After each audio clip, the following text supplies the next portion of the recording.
41वीं रात। ये वाक़या जो मैं लोगों को बताने जा रही हूँ ये बिल्कुल एक सच्चा वाक़या है। हमारे मोहल्ले में एक 75 साला बुजुर्ग रहते हैं। इनकी आंखों के सामने के नाकाबिले फरामोश वाक़या हुआ है, उन्हें मुझे खुद सुनाया है। इनकी ज़बानी पढ़िए। मेरा नाम रहमानुल्लाह है। ये वाक़या मेरी आंखों के सामने पज़ीर हुआ है। ये उस वक्त की बात है जब मैं 25 साल यानी ये 50 साल पहले का वाक़या है। मेरे दोस्त, सबसे बेहतरीन दोस्त, हम 3 लोग बहुत अच्छे साथी थे। हर जगह एक साथ जाते थे। इनमें एक दोस्त जिनको जिन्नात काबू करने का बहुत शौक़ था। इस शौक़ को पूरा करने के लिए वो हर जगह गया, हर आमिल के पास, लेकिन नाकामी का सामना करना पड़ा। आखिर एक दिन इससे मुतालिक एक किताब मिली। इस किताब में जिन्नात को काबू करने का तरीका लिखा हुआ था। इसने वो किताब मुझे दिखाई और कहा कि ये 41 दिन का अमल है जिससे मुझे आधी रात को किसी सुनसान जगह पर करना है,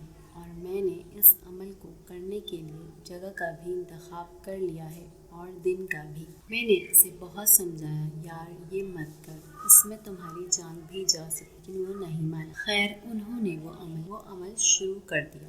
पहले 40 दिन तो अच्छी तरह से गुजरे। 41 दिन बाद वो मेरे पास आया और कहने लगा, आज आप दोनों भी मेरे साथ चलेंगे। वैसे भी आज आखिरी रात है, फिर इसके बाद मज़े ही मज़े हैं। हम नहीं मानते, लेकिन इसकी ज़िद के आगे हमने हथियार डाल दिए। हमारे घर से थोड़े फासले पर एक दरिया है, जहाँ दरिया के नज़दीक कोई आबादी नहीं है, दरख्तों से भरा हुआ एरिया है। इंतखाब उन्होंने किया था।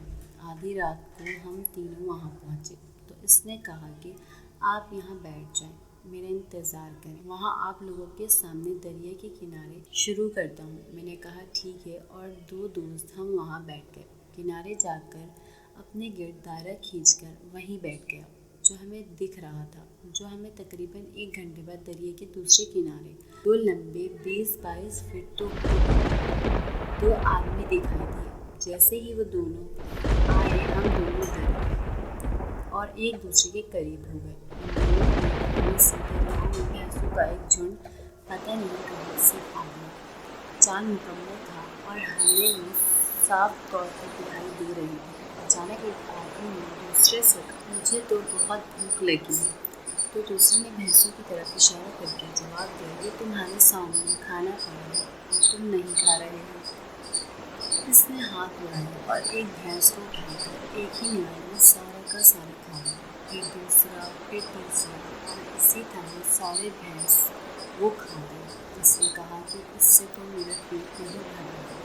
तो दूसरे ने जवाब दिया, तो जो तुम्हारे सामने आदमी बैठा है उसको खा लो। जैसे ही इसने ये कहा, उसने फ़ौरन हाथ बढ़ाया और हमारा दोस्त जो दायरे में बैठा था उसको उठाया।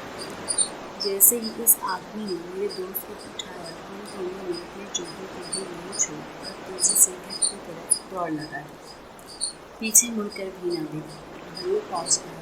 मैंने अपने दोस्त से कहा, कल जैसे भी हो हमें सुबह सवेरे वहाँ जाना है, और घर आ गए। सुबह आँख खुली तो बहुत तेज़ बुखार था, और इस बुखार में भी घर से निकला और दोस्त को लेकर रात वाली जगह पर पहुँचा।